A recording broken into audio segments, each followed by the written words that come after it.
Bienvenue. Alors, aujourd'hui, on s'attaque à un gros morceau, un vrai monument du développement personnel. Réfléchissez et devenez riche. Le fameux livre de Napoléon Hill. Rien que le titre, ça pose son nom, hein. Oui, c'est clair, ça promet. Et c'est un livre qui a marqué des générations d'entrepreneurs et de gens en quête de succès. Tout à fait. Et pour en parler, on se base sur quoi? Sur un résumé assez poussé des recherches de Hill lui-même. Faut imaginer, le type a passé plus de 25 ans Oui, 25 ans, c'est énorme. poussé par Andrew Carnegie, un industriel richissime de l'époque, à décortiquer la vie de centaines de personnes qui avaient cartonné, pour trouver les points communs. Exactement. L'idée, c'était d'extraire une sorte de formule du succès, si on peut dire. C'est ça. Et notre objectif aujourd'hui, c'est de comprendre ces fameux 13 principes qu'il a identifiés. Des principes qui mèneraient pas juste à la richesse d'ailleurs, mais au succès au sens large. Mhm. L'idée centrale, si j'ai bien compris, c'est que tout part de notre tête, de nos pensées, de nos croyances et de notre capacité à tenir bon. Bien plus que la chance ou le talent pur. C'est tout à fait ça. Il dit que notre esprit, c'est la seule chose sur laquelle on a un contrôle total. Et c'est là que tout se joue, en fait. Le secret, il est là. D'accord. Alors, voyons comment il propose de maîtriser cet esprit pour changer sa vie, quoi. On commence par quoi? Le premier principe. Le premier, et c'est fondamental, les pensées sont des choses. Thoughts are things. Les pensées sont des choses. Qu'est-ce que ça veut dire concrètement? Que ce qu'on pense, ça devient réel. C'est un peu magique, non? Pas exactement magique au sens où on l'entend, mais l'idée, c'est que nos pensées dominantes, surtout quand elles sont chargées d'émotions, de désirs très forts, elles ont tendance à se matérialiser. Ah oui? Oui, il explique que ce n'est pas passif. Une pensée très forte, très focalisée, ça pousse à l'action, ça pousse à persévérer. Et ça finit par attirer les bonnes personnes, les bonnes circonstances. C'est un processus actif. D'accord. Il donne un exemple, je crois. Avec Edison. Oui, l'exemple d'Edwin C. Barnes, un type qui voulait absolument, mais absolument, devenir le partenaire d'affaires de Thomas Edison. Pas juste travailler pour lui, hein, travailler avec lui. Ah, la nuance est importante. Carrément. Et il n'avait rien au départ. Pas d'argent, pas de relation, juste cette idée fixe, cette pensée obsessionnelle. Et à force de détermination, il a fini par y arriver. C'est ça la pensée devenue chose, devenue réalité tangible. Cette obsession tenace, ça nous amène directement au deuxième principe, j'imagine. Le désir. C'est ça, Exactement. le désir. Mais attention, il insiste. Pas un simple souhait, pas une vague envie. Non, un désir ardent, brûlant. Une véritable obsession positive. D'accord. Un désir ardent, et il donne une méthode pour transformer ce désir en quelque chose de concret. J'ai lu qu'il y avait des étapes très précises. Tout à fait. Et c'est là que ça devient très pratique. 6 étapes très claires pour cristalliser ce désir. Vas-y, dis-nous. Premièrement, savoir exactement combien d'argent on veut ou quel objectif précis on vise. Faut être spécifique. Ok. Pas juste être riche. Non, non. Un chiffre ou un but très défini. Deuxièmement, déterminer précisément ce qu'on est prêt à donner en échange. Le travail, le temps, les efforts. Rien n'est gratuit. Logique.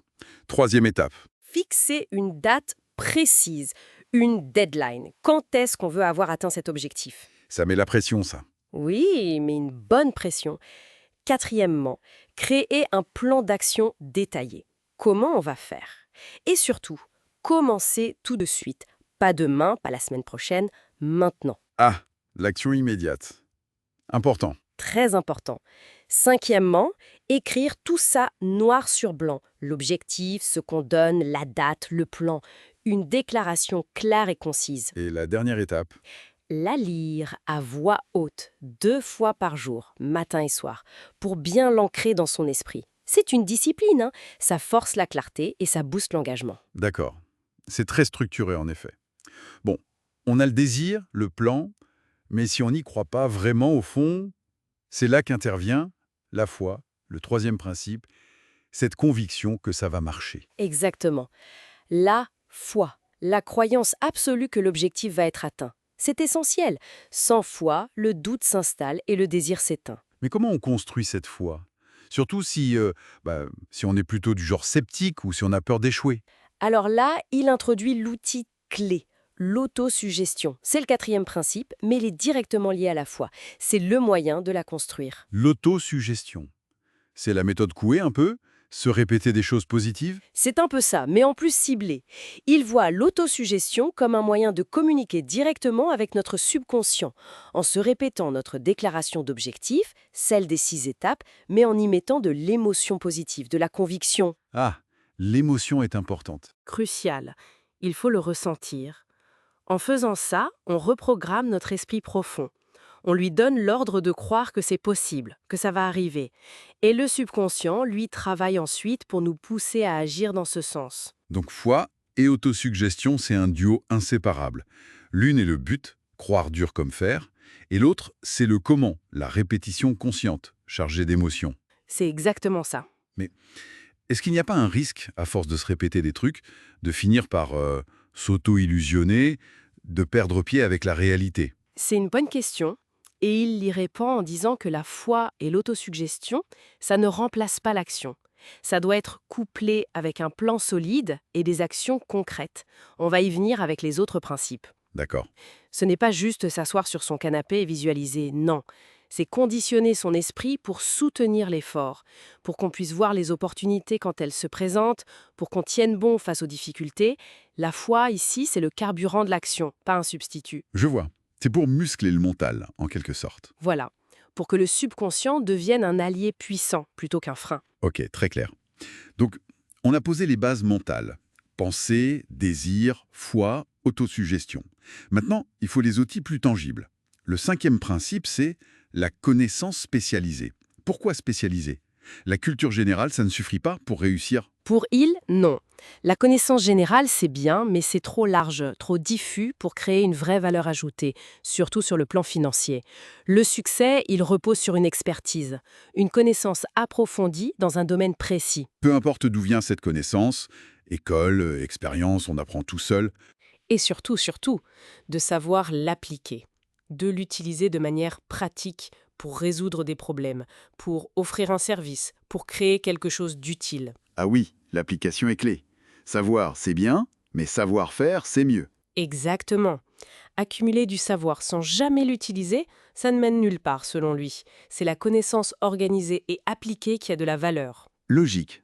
Et pour savoir quoi faire de cette connaissance, pour trouver des idées, il faut de l'imagination. C'est le 6e principe. Il l'appelle ça l'atelier de l'esprit. Oui, c'est une belle image et il fait une distinction intéressante entre 2 types d'imagination. Ah bon? Lesquels? Il y a l'imagination synthétique, c'est celle qu'on utilise le plus souvent. Elle prend des idées, des concepts, des plans qui existent déjà, et elle les réarrange, les combine de façon nouvelle. C'est l'amélioration, l'optimisation, l'adaptation. D'accord. Et l'autre? L'imagination créative. Celle-là, elle est plus rare, plus mystérieuse, selon il. C'est elle qui permet de générer des idées vraiment nouvelles, des intuitions fulgurantes. Elle fonctionnerait un peu comme une connexion à une sorte d'intelligence infinie. C'est elle qui est à l'origine des grandes inventions, des ruptures. L'imagination créative. Ça fait un peu rêver. Comment on la stimule, celle-là? Faut attendre que l'inspiration tombe du ciel? Pas forcément. Il suggère qu'elle est souvent stimulée par un désir très fort, on y revient, et par un esprit très actif, très curieux. Mais aussi, et c'est important, par l'action. C'est souvent en essayant de faire quelque chose, en se confrontant au réel, que les idées nouvelles jaillissent. Donc l'imagination, même créative, ça se travaille. Ce n'est pas juste un don. C'est ça. Il faut la nourrir, la solliciter, rester curieux, se poser des questions, oser expérimenter. L'imagination sans action, ça reste juste du rêve éveillé. Ok. Connaissance, imagination, maintenant il faut mettre tout ça en musique. Structurer l'action, c'est le 7e principe. La planification organisée. Qu'est-ce qu'un plan organisé pour il? C'est juste un plan détaillé. C'est plus que ça. Oui, il faut qu'il soit détaillé, logique, pratique, mais l'aspect organisé chez il, ça implique souvent la collaboration. Et c'est là qu'intervient un concept absolument central dans son livre. Le fameux mastermind. Exactement. Le pouvoir du mastermind. C'est le 10e principe, mais il est tellement lié à la planification qu'on peut en parler maintenant. Bonne idée. Alors, c'est quoi ce mastermind? Un groupe de génies? Pas forcément des génies, mais plutôt une alliance. Une alliance d'au moins 2 esprits qui travaillent ensemble en parfaite harmonie pour atteindre un but commun bien défini. En harmonie, c'est important. Crucial. L'idée, c'est que lorsque des esprits collaborent vraiment, en synergie, il se crée une sorte de 3e esprit. Une intelligence collective qui dépasse la somme des intelligences individuelles. Ce groupe mastermind apporte des idées, des connaissances, du soutien, des ressources que personne n'aurait pu mobiliser seul. C'est l'idée que 1 plus 1 égale 3, en quelque sorte. C'est tout à fait ça. La synergie mentale. C'est une force motrice incroyable pour mettre en œuvre un plan organisé. Avoir un bon plan, c'est bien. Avoir un groupe mastermind pour le soutenir et l'enrichir, c'est encore mieux. Je comprends. Ce concept de mastermind, c'est vraiment puissant. S'entourer des bonnes personnes pour avancer ensemble. Mais bon, un super plan, un super groupe, si on n'arrive pas à se décider, ça ne sert à rien. D'où l'importance de la décision, le 8e principe. Il insiste beaucoup là-dessus, non? Énormément. Pour lui, l'indécision, c'est l'une des causes majeures de l'échec. C'est l'ennemi numéro 1 de l'action. Pourquoi? Parce qu'on perd du temps. Oui, mais pas seulement. Il a observé que les gens qui réussissent, ils ont tendance à prendre des décisions rapidement et fermement. Et une fois la décision prise, ils s'y tiennent. Ils ne changent pas d'avis toutes les 5 minutes, sauf s'il y a une vraie bonne raison. Et ceux qui échouent? Ils hésitent, ils tergiversent, ils se laissent influencer par les opinions des uns et des autres, ils attendent le bon moment qui n'arrive jamais, et du coup, soit ils ne font rien, soit ils ratent le coche. Savoir trancher, c'est essentiel pour avancer. C'est reprendre le contrôle, c'est vaincre la procrastination. D'accord. Décider vite, eh bien. Mais une fois qu'on a décidé, il faut tenir le cap, même quand c'est dur. Et ça, c'est la persévérance. Le 9e principe. J'imagine que c'est juste une question de volonté, ça. Faut serrer les dents. C'est plus complexe que ça. Oui, il faut de la volonté, bien sûr. Mais pour il, la persévérance, ce n'est pas un trait de caractère inné. C'est une habitude qui se construit et qui repose sur tous les autres principes. Bah oui, comment ça? Pour persévérer, il faut quoi? Il faut un désir suffisamment ardent pour nous motiver quand ça devient difficile. Il faut la foi, que l'objectif est atteignable, pour ne pas baisser les bras. Il faut un plan clair pour savoir où on va. Il faut la capacité de décision pour ne pas être dévié de sa route. Il faut souvent le soutien du mastermind pour nous encourager. Je vois. La persévérance est le résultat de tout le reste, en fait. En grande partie, oui. Sans ces fondations, la volonté seule finit par s'épuiser face aux obstacles, aux critiques, aux défaites temporaires, comme ils les appellent. Il est très clair là-dessus, la plupart des gens qui échouent, c'est parce qu'ils abandonnent trop tôt, souvent juste avant de réussir. Le fameux dernier kilomètre. C'est ça. La persévérance, c'est cette ténacité qui permet de franchir ce dernier kilomètre. C'est ce qui transforme l'échec temporaire en victoire. D'accord. On a vu les aspects mentaux, l'action, la planification, la collaboration, la décision, la ténacité.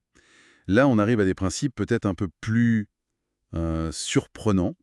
Le 11e notamment, le mystère de la transmutation sexuelle. Ça intrigue, ce titre. C'est quoi exactement? Oui, c'est un chapitre qui fait souvent beaucoup parler. Il faut le replacer dans le contexte de l'époque, bien sûr.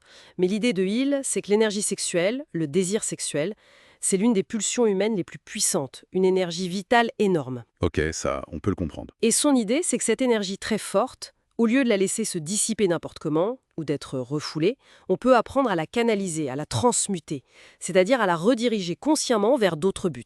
Vers des buts professionnels ou créatifs. J'ai cette énergie fondamentale.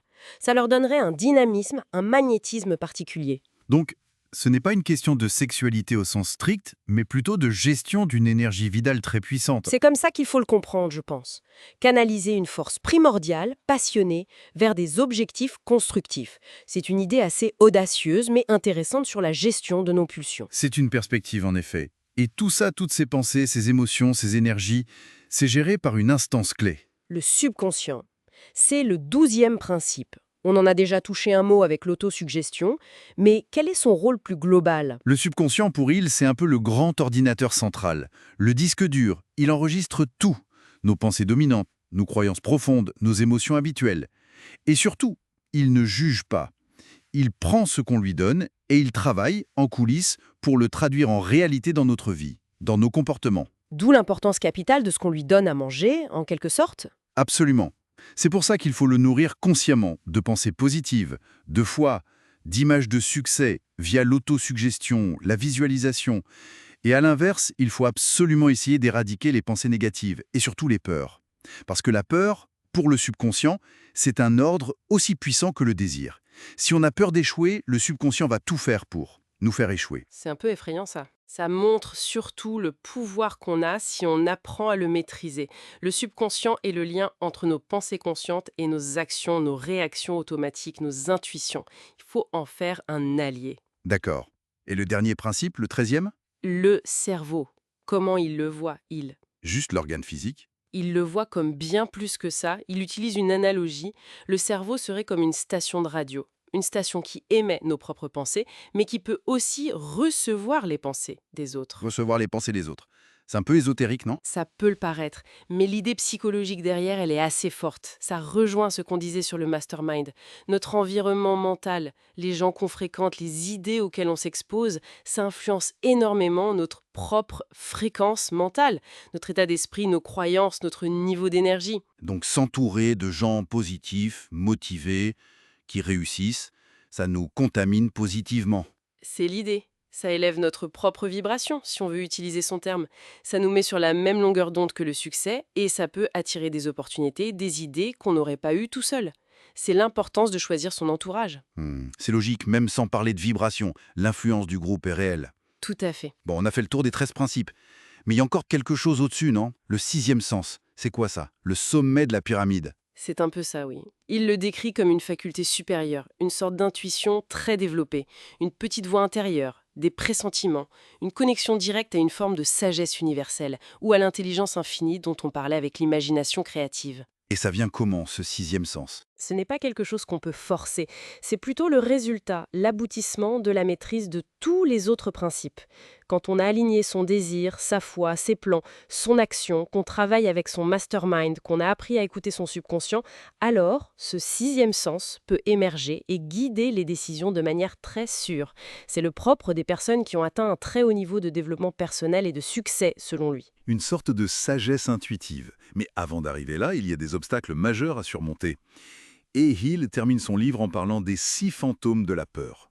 Pourquoi conclure là-dessus, AM? C'est un peu négatif, non? Au contraire, c'est essentiel. C'est logique de finir par là, car ces peurs, ce sont les principaux ennemis intérieurs qui nous empêchent d'appliquer tous les beaux principes qu'on vient de voir. Quels sont ces 6 fantômes? Il identifie 6.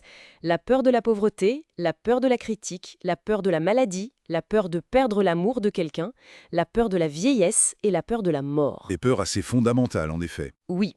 Et selon Hill, tant que l'une ou plusieurs de ces peurs dominent notre esprit, notre subconscient, elles vont saboter nos efforts, elles vont miner le désir, paralyser la décision, détruire la foi, empêcher la persévérance. Donc, identifier ses propres peurs dominantes et travailler consciemment à les maîtriser, à les vaincre, c'est la condition sine qua non pour libérer son potentiel. Donc le combat final, il est contre nous-mêmes, contre nos propres peurs. C'est exactement ça. Le champ de bataille le plus important, il est à l'intérieur. Vaincre la peur, c'est ouvrir la porte au succès. Bon alors, si on essaye de synthétiser tout ça, le message de Napoléon Hill, c'est que notre réussite, qu'elle soit financière, personnelle, peu importe, elle ne dépend pas tant des cartes qu'on a reçues au départ, mais de comment on joue notre main. Et surtout, de ce qui se passe dans notre tête. C'est ça, la clarté de nos désirs, la force de nos croyances, notre capacité à imaginer, à planifier, à décider, à tenir bon, à collaborer intelligemment et, crucialement, à maîtriser nos démons intérieurs, nos peurs. C'est un appel puissant à la responsabilité personnelle, en fait. Arrêter de blâmer l'extérieur et prendre le contrôle de son propre esprit. Tout à fait. Et ce qui est important de souligner, c'est que ce n'est pas une philosophie passive. Ce sont des principes qui demandent une application active, délibérée, constante. C'est un vrai travail sur soi. Un entraînement mental et comportemental au quotidien. C'est pas juste lire le livre, quoi. Ah non, absolument pas. Lire, c'est la première étape. Mais l'essentiel, c'est de mettre en pratique, jour après jour. D'accord. Bon, pour conclure, peut-être une petite réflexion pour ceux qui nous écoutent. Si on accepte cette idée que notre esprit est vraiment le point de départ de tout, quelle serait la première chose, peut-être une peur spécifique parmi les 6, ou une pensée limitante qu'on a tous les jours, qu'on pourrait décider consciemment d'affronter, de remettre en question, dès aujourd'hui, juste pour voir ce que ça change? Excellente question pour terminer. Quelle petite graine de changement on peut planter dès maintenant, en s'inspirant de ces idées? Ça laisse matière à réflexion.